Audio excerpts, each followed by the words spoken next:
Hello and welcome back. Today's audio excursion here at Safe and Sound, Texas is going to take us a little further than we normally wander. Normally we don't stay too far away from the Dallas-Fort Worth area. We're expanding out, but this time we're taking a bit of a leap. So you might have to pack a few extra snacks or sandwiches and maybe even a warm winter coat because we are heading over the pond. Yeah, we're going east. And we're going to be heading to northern Germany.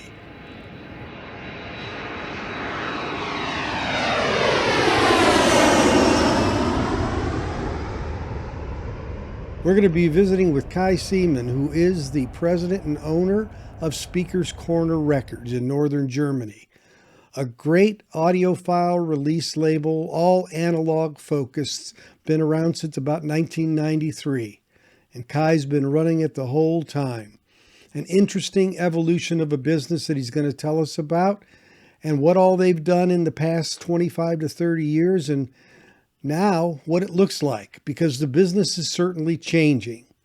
So why don't you come on, get ready to buckle up and go for this great audio excursion to visit our friend at Speaker's Corner Records here on the Safe and Sound Texas audio excursion.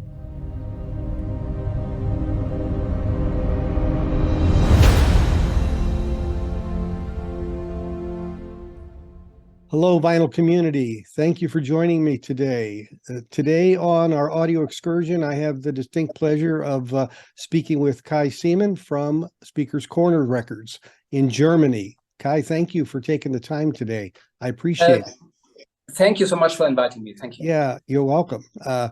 Kai was gracious enough to answer a few emails from me.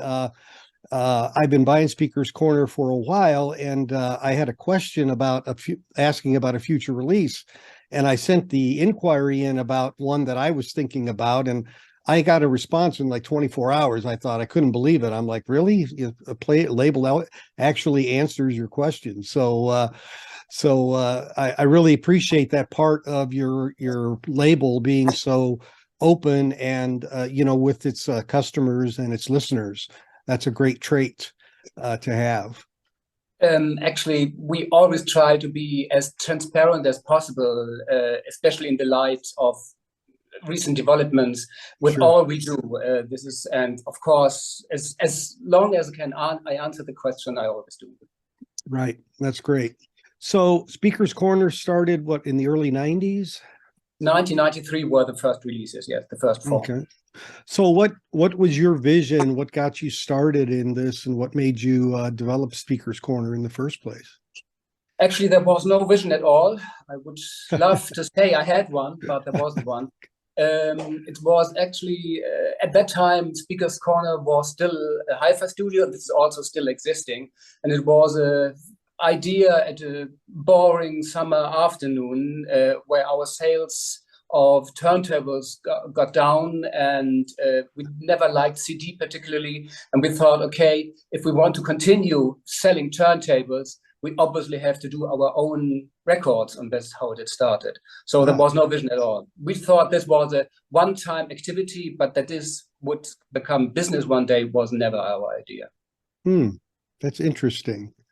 Yeah, well, that time, obviously, that was, the downturn of vinyl and records, and CD had taken off in the 80s and well into the 90s. So, I mean, it was kind of counter a trend in a way. So you did it to basically facilitate the other part of your business. Actually, it was against the stream. This is correct, but it was the best time to start because at that time, all the majors, we were talking to Polygram at that time, Universal now, and they really wanted to get rid of vinyl LPs. They thought that's the end. We want to stop it as soon as possible, but knew that there was still some demand, and they were really happy about finding somebody who would take about the vinyl. And we, at that time, got an exclusive contract with Polygram Germany, having access to their entire catalog. Impossible today, but at that time, it was a one-page contract, and we could do what we want. I'll bet. Yeah, what we did in the first years. Elton John, Joe Cocker, Supertramp, you name it. Impossible today, but at that time, it was the right time to start.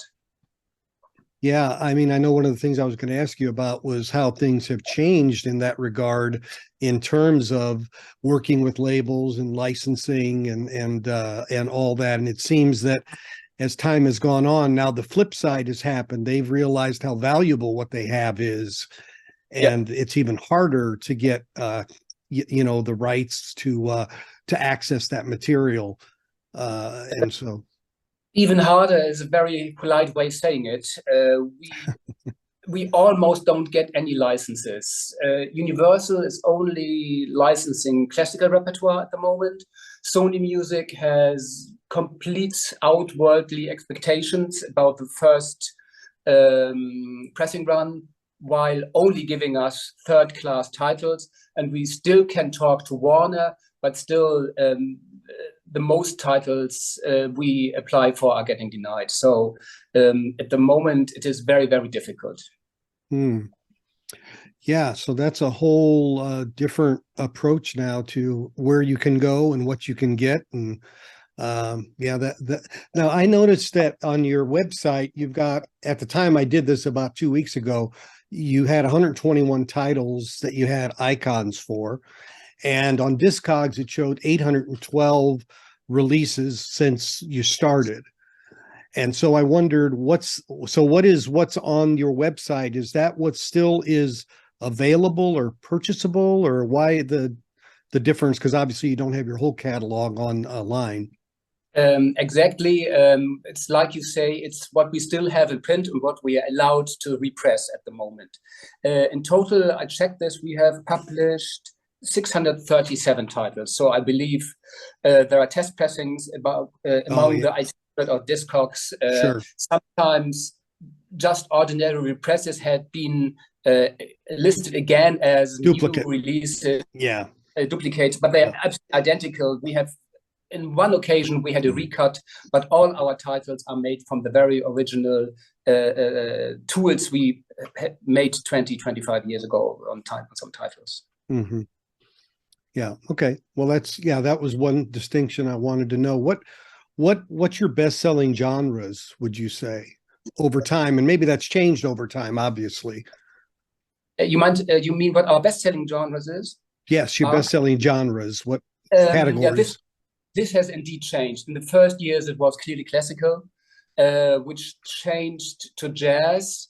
And we later on we came to pop titles. In the meantime, classical is virtually dead. I think we have 10, I don't know exactly, but about a one-figure number of classical titles in our catalog, and we're still publishing jazz. Here we see a slight tendency to more avant-garde material. So all the classical verve titles like Louis Armstrong, Ella Fitzgerald, Ben Webster, this is not so much in demand anymore, but we were very successful with our Ornette Coleman titles recently. And the classical rock pop repertoire. The point is, since we're doing only pure analog productions, with one exception, we have recordings pre-1980s, always pre-1980, because afterwards the most recordings were digital. Sure, exactly. And it's I notice in a lot of the forums I'm in or online in the groups, jazz seems to really be gaining some momentum among listeners. It just seems like more and more people are buying jazz now. Either that, or I'm just getting more, focused on it, or getting more exposure. But it just seems like, I wondered if you were seeing any increases in demand at jazz at all. No, not at all. I would say this is as it always was. But as I said, in the genre of jazz, it gets more to the more avant-garde side of the thing. Yeah. Okay. So I'm sure, I mean, you kind of led with this, and it's great because you were talking about how easy it was at the beginning, to get a contract and to get things going. I was just kind of wondering what kind of is the process, though, because I know, let's take the title that I was asking about, for example, and it was released on Arista. It was Carly Simon's Coming Around Again. And so, that's now there's only a few big labels anymore, right? They've all been squished and consolidated to major companies. What is the process to where you would, once let's say you determined it was all analog, how do you even determine that? The most safe is the time of recording. If it's pre-1980, it must be analog. Of course, there are later on analog recordings as well, Sure. but then it's sometimes you have the eye in the sky in the background, where it gets mixed. The recording itself is digital. This is clearly said on the inner sleeve, but at that time you couldn't mix digital. So this digital recording was converted to analog and then mixed. And then they made an analog master of it, but still it's a digital recording. It has digital in the chain. It has digital. That's The recording itself is digital, but not the mix and not the final master tape, which we didn't knew at the time of mastering. And there was it already too late to stop. If we knew before, we wouldn't have published it. It's a little black spot in our history, and I would love to delete it, but it's so much in demand that we can't do this. Sure. But apart from this, all our titles are pure analog. And as we came across this special occasion, we always talk to the engineer who handles the mastering for us, if he can check if this is really clearly analog and if the tape he has is the analog master. Yeah, because honestly, I was going to ask you how long before you knew this was not really, all analog? How long of a time from when you released it? Actually, at the moment where we recreated the inner sleeve, there it is said. So the test pressing was already approved. We said to Sony Music, we will release it. The contracts were signed, and then we reproduced the sleeve, and that says it's recorded on this and this digital system. That's how we realized it. But the point is, the tape our engineer got was analog. So we were under the impression that it's an analog recording. Sure. Well, when something is originally digitally recorded, you'll never have an analog cut of it because it's it's from the origin, right? It is exactly. It's like when you have a movie which is filmed in black and white, you can color it afterwards, but the basis is still black and white. You never can change it. Yeah, exactly. And that is, to be really honest with you, of all the Speakers Corners I've bought and heard, and I felt this way before I knew this controversy, that was the one that never sounded great to me for some reason. Because I've done shootouts on it and others have, and I don't know if that's because, the mastering was done kind of assuming it was analog basis. And it just never quite had the punch of, like, let's say Turn of a Friendly Card, for example. It just never did. And I think, frankly, I honestly think it was because you're dealing with something you didn't really have, which was not normal to the technical people who do the work to master for you. So. Yes, this might be right. I must say that we never dived so much into this. We believed our supplier, Sony Music, that this is analog because we got an analog tape. And, sure. But this is 1 out of 630. 7, which is a pretty good rate, I guess. No, it is. And, as soon as you knew it, you did what you needed to do. Yeah. You didn't. It's clearly noted on our website that it is. You see it on the inner sleeve, so you see it on the product, and you see it also on our website that it's a digital recording. Yeah, and you have a sister site, a website that has a lot of technical information on it about mass. What's it called? I can't remember off the top of my head. It's pure analog. Pure-analog. Yeah. That, for listeners, watchers, that is a great site if you want to understand the basics of recording and how something gets from being recorded to a record, physical record. It really is well done. I want to compliment you guys on that. I really enjoy that site a lot because it's very basic, but yet very informative. Yeah, the point is that we were always got asked the same questions, and then we thought, why don't we put all together? I mean, you find hundreds of videos on YouTube how a record is pressed, but this is only the icing on the cake. The magic happens in the studio, and there we thought we put all ingredients together which are important for a great product on one website, and this is what the website is. It starts with the tape and ends with the cut lacquer which gets to the pressing plant. Yeah, yeah. No, I get it, and like I said, it's a really great one-stop shop, FAQ, frequently asked question, kind of a resource that I really I've even on some of my videos referred to some of the content in there because it's just so easy to read and understand. So when it comes to when you are going to do a release, how is it determined, how many titles, not titles, but how many copies of that particular title you're going to press? How is that determined? The run. We are always optimistic, but you never know. So we start usually with 1,000 pieces. And then we repress in 500 or 1,000 pieces steps. So sometimes represses happens twice a year, sometimes only every 2 or 3 years, but the initial pressing run 1,000 pieces usually. And then the agreement for how long you can do that's in years, I would assume. Yes, usually these contracts are time limited. With some companies, we have a frame contract which renews every year, and under this contract, all the titles are covered, which we release. And with Warner, for example, we have a contract for every single title, which lasts for 5 years. Okay.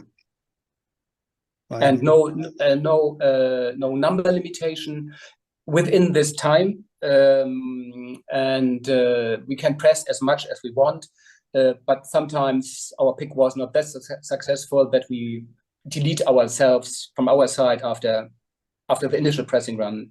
If we don't sell the initial pressing run within 1 year, we regard it as a flop, and then we delete it usually. Okay. So your intent is to try to sell that first run out to tell you that was a good selection. Yes, only with the first pressing run we get our money back. Analog mastering is very, very expensive, and can be up to $1,000 per site.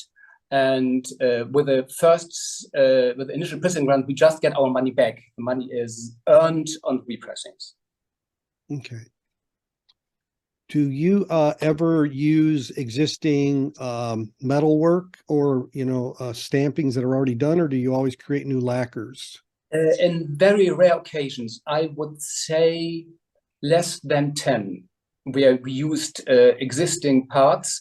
These were classical as far as I remember, and at that time the titles in question were just newly remastered for the Japanese market, and it was the same tapes, the same engineer we would have chosen, so it didn't make sense to create new tools.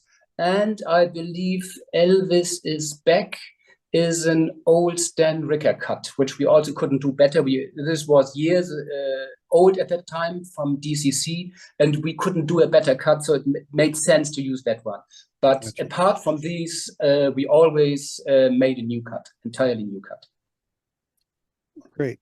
So do you have a specific mastering engineer you use, or do you use different people, or? This depends very much upon where the tape is stored. Since we always try, it is our aim to use the original master, and in the meantime the majors have realized how valuable these masters are, and they are very, very unhappy to ship them anywhere. So we always use the mastering studio, which is authorized and as close as possible to the tape library. For example, the Verve tapes, as an example, are stored in New York, so we use Sterling mastering. Or the Warner tapes are stored in Los Angeles, so we use Coherent. German tapes, we use EBS here in Germany, and so on. And we have the major studios we work with are in Berlin, London, New York, and Los Angeles. So this depends all on where the tapes are, but all of them can master pure analog, and this is very interesting. All of them, these are completely independent. They are not connected in any way to each other. All of them have the Neumann VMS80 cutting lathe, which is the latest. Yeah, which is the latest generation, not the Scully, but the very latest VMS80 cutting lathe. Great. Yeah. That's kind of the de facto standard, I guess, more or less. If you have margin control, so if you want to put more than 20 minutes per side, you have to use this machine. Yeah, for sure. Yeah, because I know a lot of those you talked about Sterling. I was just thinking they moved. I don't even know if they have a presence in New York. I know they're in they're Nashville now. Sterling has moved. Yeah, this I have also heard, but our relationship to Verve is gone anyway, so I'm not really updated there. Okay.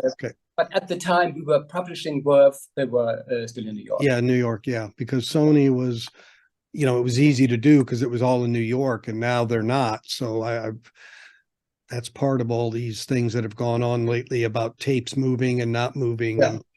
Yeah.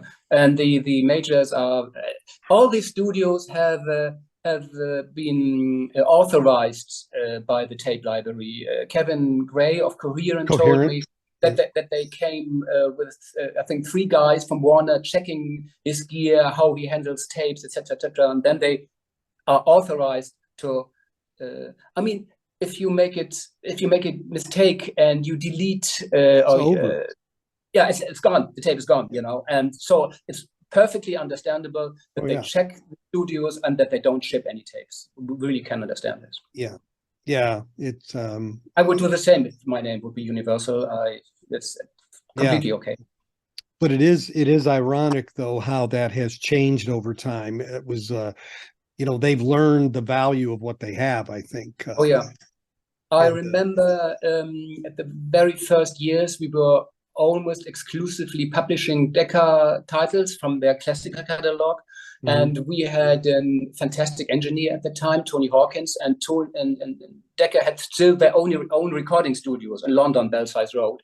And he told us that at the moment, as Decca was bought by Polygram, huge trash containers were put down in Belsize Road, where they throw everything in, and the engineers got out and said, okay, we understand that you delete everything what you need for printing, etc., but please don't throw away the tapes. You're making a big mistake. And then they said, okay, we don't see any use in keeping analog tapes, but if you say, we keep them. Wow. And so you still have them. Really, that's very short-sighted thinking, right? Yeah. Short-sighted. Wow. That's it's terrible because I think it's just, when something comes new, it's just like the old gets thrown out the window, so to speak. But even the skill level of guys to cut lacquers and that, the Bernies and the Kevin Grays and the Ted Jensens and George Marino's passed away, but these guys, giving that legacy on to some of these younger guys, because it's just going to be gone at some point. Yeah, this is the big problem, because especially the tapes we love to take care of from the 60s, they are all made to individual standards. Of course, you had RIAA at that time, but this was just coming up. So you really have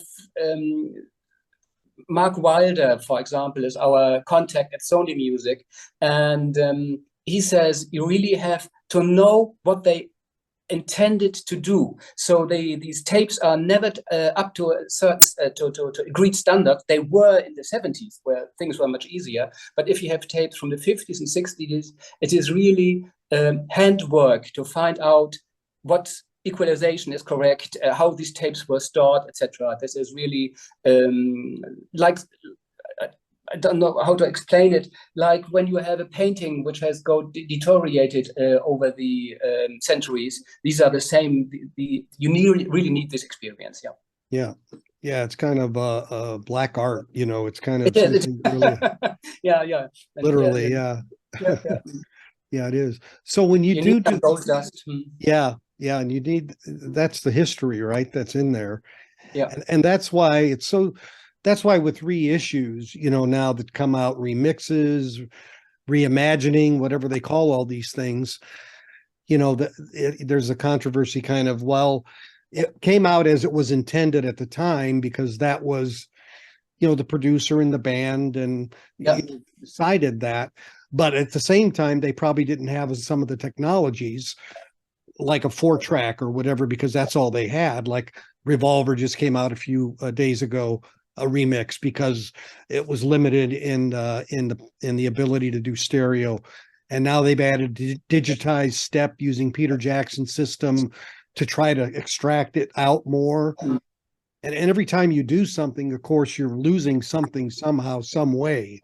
There's no way around that. I mean, that's just part of the mix, I guess, so to speak. So I think it's always interesting to go back and hear the way they intended it and to let it play as it does. And then, the newer equipment will pick up any improvements, that you can get from it sonically. This is possible, and I fully understand if a customer wants this, but we have decided to go the other way and try to find out what did they want to do, what did they intended to do, but were unable to achieve due to the technical limitations of their time. This is what we always try to do. Yeah, true to the source, true to the intent. Yeah, exactly. Yeah, and I think it's a big market. There's space for all of it, right? You just have to pick and choose what your niche is and what you're going to do. In theory, it's a big market. In practice, it isn't, because we are not free to pick what we want. That's true. That's it's really kind of narrow, I guess, at that point. Yeah. We're all talking to the same labels, and but I don't want to complain. We are next year 30 years in business, so I really have no reason to complain. So how many new titles a year are you able to acquire? Is that decreasing, or what's the trend in that for you all? It's very decreasing. In the last years, 2-3 years ago, we had 2 new titles per month, which means 24 titles a year. I think this year it was only 4 or 5, and we still don't have anything relevant in the pipeline. We have 2 more approvals, but this does not make sense to start producing, because we always cut at the same time, ship at the same time. It would be too expensive to just release 1 title. So it is, from our side, is decreasing a lot. Yes, I actually, with these strict policies of the majors, we wonder if it would not be more honest to say we don't get anything before we make compromises. We try to keep our catalog alive as long as possible, but don't publish anything new. We are really considering this at the moment. Sure. Yeah, because it's kind of like they're pushing you in that direction anyway. Yeah, exactly. Yeah, in 2 or 3 years' time, it will be the case anyway. Yeah. And where do you want to spend your energy, right? Yeah. It's unfortunate in a way, because there are some good titles that need some tender, loving care, to come out again. And I didn't even realize, honestly, that you all had released Can't Buy a Thrill back in the early 2000s. Oh, yeah. This was at the time where we had the total access to the Universal catalog. After Universal had decided not to license anymore, we of course said we should have done much more at that time, but we thought this would last forever. We had a contract. we didn't expect this. No, we never expected that the business would last so long, and we never expected that it would be so successful. Yeah, and I don't think anybody expected the resurgence to be as heavy as it had been. No. Yeah, I wonder if Chad compared your version of "Can't Buy a Thrill" to his yet. Has he his one out? His is released today, literally today. Ah, okay. And there's 33 or 45? It's a UHQR, so it's 45 RPM. Ah, I understand. Okay. 2 discs. Yeah, we are not updated there anymore because we gave away our distribution in April this year. So I don't realize really. I'm not up to date anymore. What the others are doing. I hope he does well. It's a great title. It was overdue a long time. Yeah. This is the advantage of the big American labels. They have a completely different business setup than us. We are a manufacturer and distributor to the trade. We never sold directly to the public because we are a small company and we thought there are others which could do this better. And companies like Analogue Productions, Mobile Fidelity, they also sell directly to the public. So they are more expensive than us. So they have a completely different amount of profit and can offer much more licenses to the major than we can do because we are only sell to the trade. And this is why they get these first-class titles and we don't. This is the big difference. Yeah. Yeah, and I mean, but something like the Steely Dan, that took a long time to put through, and I'm sure it was a very expensive agreement, no doubt, for Analogue Productions, because I think it was wanted by several. I'm sure several labels would have liked to have reproduced it, but I think the cost of getting into that poker game might have been a little bit high. Yeah, this you can only achieve when you sell directly to the public. So you have the margin of the manufacturer, of the distributor, and the dealer. And we always had only the margin of the manufacturer. So we can't offer to the labels the same licenses like the big Americans. Yeah, and it's interesting on the Steely Dan's the way the agreement is, because Chad's doing UHQR 45 RPMs first, and on the same day, which is today, the main label, Geffen, is putting it out on 33 RPM. So they're putting out a single disc, but the difference is, although the 33 RPM from Geffen uses the same mastering that Bernie did, it's a digital to vinyl. It's not pure analog. Okay. But it is, it's $30 versus $150 for the UHQR. Yeah, you understand. Okay. So they're going to be putting these out kind of together in tandem by each, Katie Lied, Pretzel Logic. They're going to put these all out every 2 months or so. Interesting. Okay. Yeah. The good news is that we know Chad for a very, very long time, and when he says this is pure analog, you can trust him. It is. Mm-hmm. This is the. Yeah. There's no doubt, and unfortunately, this whole thing this year has kind of made that even more relevant. Obviously, in the industry as a whole. And I know Chad's been this way all along, and I know he gets frustrated when he gets asked, "Is this an analog title, all analog?" And he goes, "We're Analogue Productions, man." So it's typical Chad answer. Yeah. The boy, he's passionate about his business and about his music, and that's it's a good thing. A lot of, and he's been visible and transparent long before all this happened. So that's I wish him all the luck on that. I'm hoping to get a shipping announcement any minute now on my watch to say the thing shipped, because I ordered that today. So it would be interesting to compare the two, because when you have they are both mastered at Bernie Grundman, you said? Yes. Yeah. So all the problem in comparing different versions of the same recording is that one studio has this equipment and that studio has that equipment, and when they are both mastered at Bernie Grundman, you can very good compare the digital to the analog mastering.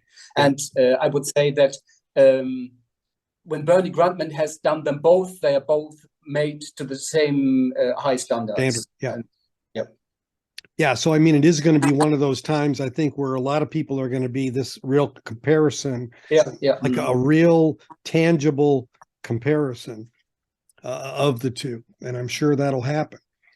And, and it's going to come down to, I think one will sound better than the other, but then people are going to say, is it worth, the difference in price or whatever, and that's for everybody to decide for themselves. Yes, I agree. Yeah. No doubt. That's, but I always appreciated that your titles were always, I thought, very reasonably priced in the market. Now, I know, obviously, every label has increased prices over the last 5 years or so, let's say. That's just been a reality. But yours have always been, a good value, I guess I would say, a good value for the money. Yeah, we always try to, because I'm happy to sell the audiophiles, but I believe that they are only a fraction of the total available market. That's and true. I always wanted to go into any record store which sells new LPs and see my own productions there, because they are still in the price range where you can sell them on the street, and also to getting normal people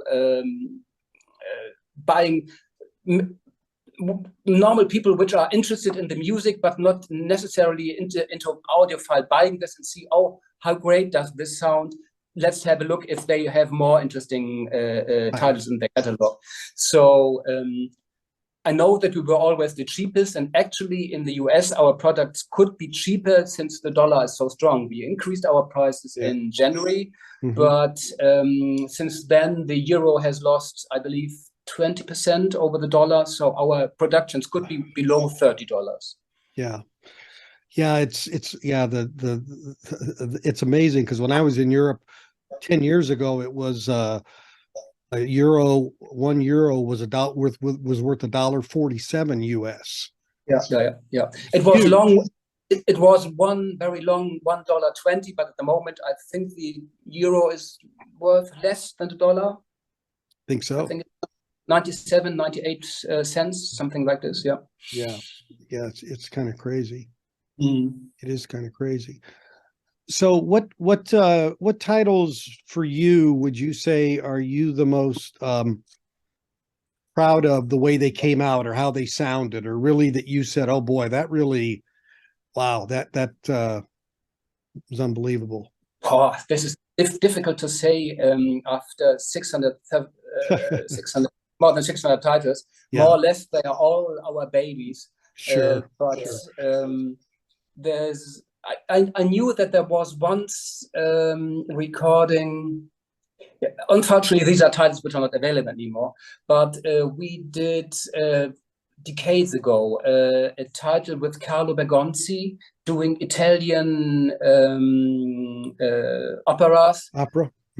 Yeah, this was absolutely amazing, as I was listening this for the very first time, and he has such a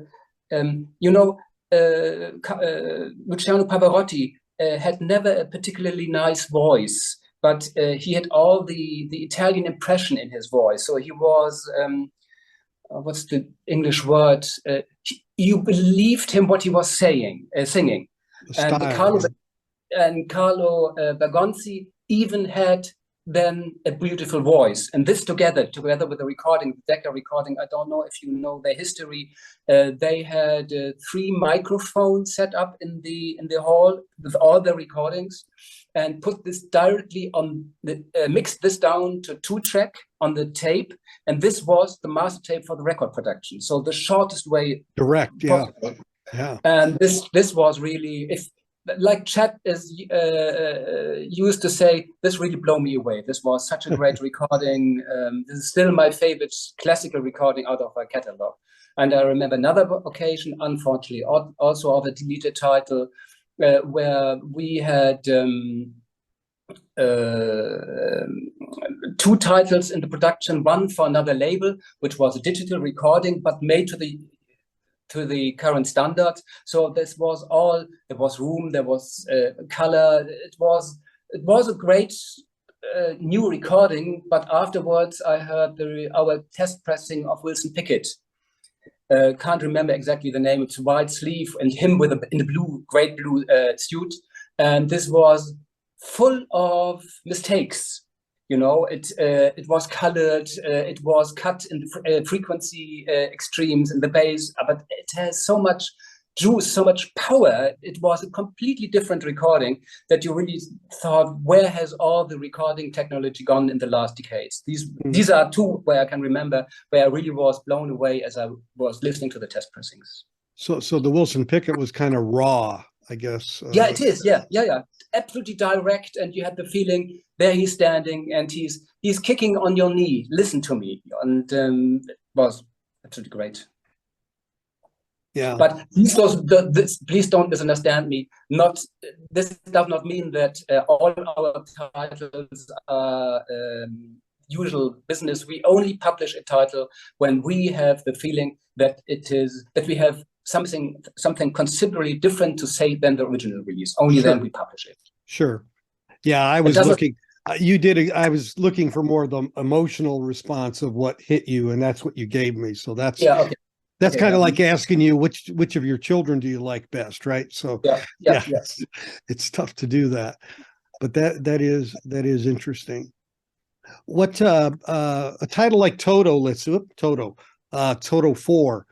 That's been done by, obviously, a lot of CBS did a half-speed master of it in the day, and all those kind of things. Was that a big seller for you? Yeah, it's one of our best sellers, definitely. Is it? Okay. It is, well done. I would say, among the best 10, if not the best 5. Yes, it is. So what are the ones you would say are in your top, since you mentioned that? Just curious. That's very funny. I would believe obviously the ones which we have in our catalog for decades. You should have more to get a realistic answer to your question. We should have look in how fast the initial pressing run has sold, because there you know how the demand is. And then, of course, the ones which are longest in our catalog are the ones which are selling best. And our best-selling title is actually a 3 LP set of the Bach cello sonatas with János Starker. This is our best-selling title. Well over 10,000 pieces. And this is difficult repertoire. It's 3 LP sides, violoncello, solo. So it's our best-selling title. Interesting. What would you say your percentage of sales is between the continents? Sorry, North America versus Europe versus South America? South America is almost nothing. They buy in North America. We always, over the years, it's very roughly 30% in Germany, 30% in Europe, and 30% outside of Europe. Oh, okay. But since we don't have the right contact in Japan, we sell some products to Japan. In the meantime, I would say the United States is our biggest market. But 20 years ago, as we started, definitely Asia was our biggest market because we had so much classical. Yeah, sure. Yeah, I would think your product would sell well in Japan. Yeah, it should, especially our jazz titles, our pop titles. And I believe we have the best distributor we can have, but it's not really, we don't sell the particularly great numbers. Actually, there's a very interesting development going on in Asia. I see this because I have a slight tendency or an interest in old studio equipment, and I'm on a Facebook site regarding this. And they publish now information about bars and cafes, vinyl cafes, where they only play vinyl and mainly jazz and pop titles. And so people go there, have a drink, and listening to vinyl LPs. And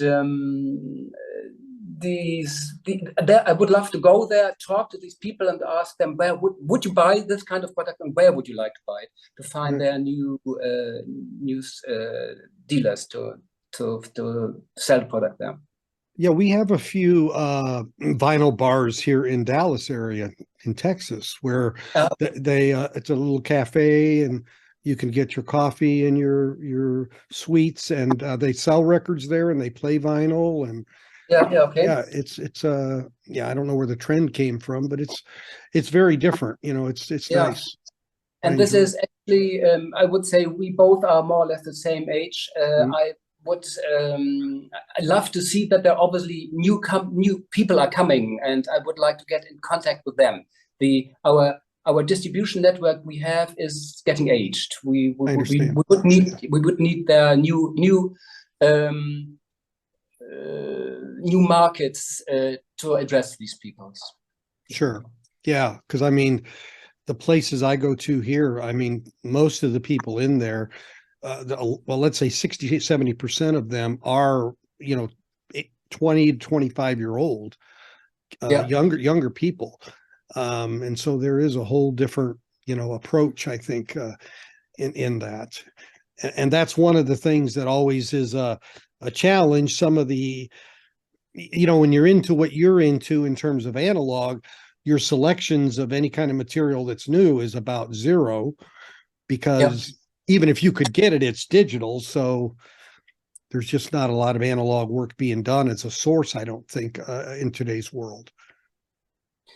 We had a very funny experienced chat and us some years ago. I don't know if you're familiar with the musical show Midem in Cannes, France. This is the equivalent to the film festival. It's a music festival where musical rights are sold, etc. And chat visited, and we were there over the years, every year. And it's in January, and French Riviera, going from North Germany to French Riviera in January is like a holiday, so we went there every year. And one year Chet joined us, and we were strolling the Côte d'Azur and got in the city of Cannes and entered a record shop. And this record shop had both Speaker's Corner and Analogue Productions in their offer. Wow. We were so amazed to enter any shop and see there our titles. And then we said, okay, this is Chad Kassem of Acoustic Sounds, and I'm Seemann of Speaker's Corner, and we produced this record. And this guy didn't believe us. It was a 20, 30-year-old guy, and we 50, 55-year-old chaps, and no, that can't be true. These are not your productions. He simply didn't believe us, and this was very funny. Wow. I can't imagine Chad couldn't convince him, though. No, it didn't work. He was, I don't know what we should have done to convince him, but he did. I'll be darned. Wow. Well, the joke was on him, I guess. He didn't know who he had. Yeah, that's funny.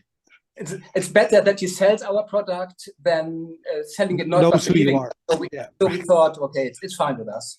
The ultimate compliment is selling your product, right? So yeah. Well, that's funny. But I mean, out of the blue, what are the chances of two guys running a label walking into his? I mean, you got to look from his side too, right? It's like, you're kidding me. It's not like the days of the internet where everybody saw everybody else. Now now it's different, right? So, and there was just a small record store in Cannes, in the old town of Cannes. But that is interesting to see to have that product there.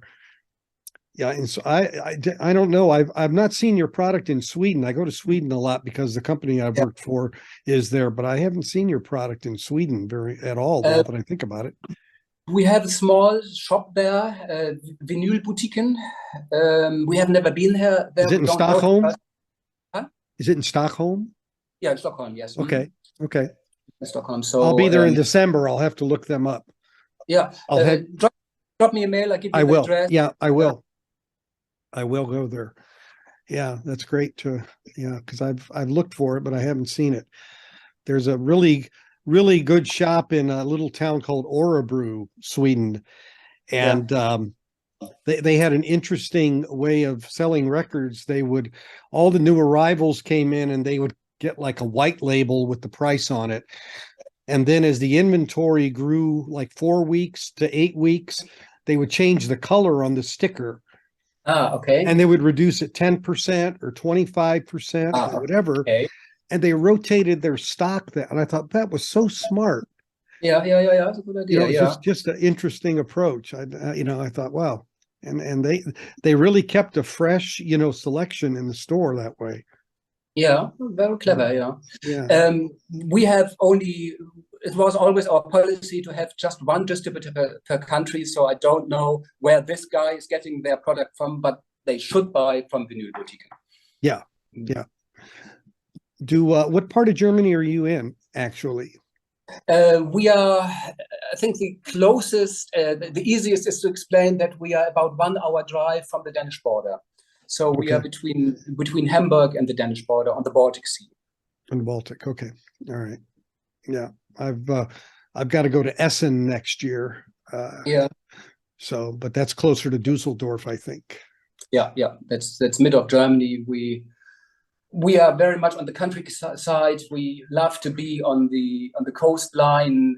We avoid going there. Sure, I understand. I understand. Simpler life, right? Yeah. That's great. Well, good. Well, I would really, you've answered really everything, and I really appreciate your time very much. It's been very interesting to just kind of understand how your business is, and to our viewers and listeners out there, if you get a Speaker's Corner record, you're going to be impressed. There's no doubt about it. Give them a try. And again, Acoustic Sound sells them here in the U.S., so they're a good source for getting them. And I wish you, it's terrible to say this thing about getting titles and expanding. You really, the labels have really put that in a mode to where it isn't that easy to do anymore. It's unfortunate. It really has changed things. Yeah, it certainly is, because we have lots and lots of good ideas. There are Asia is a pretty obvious choice, but there are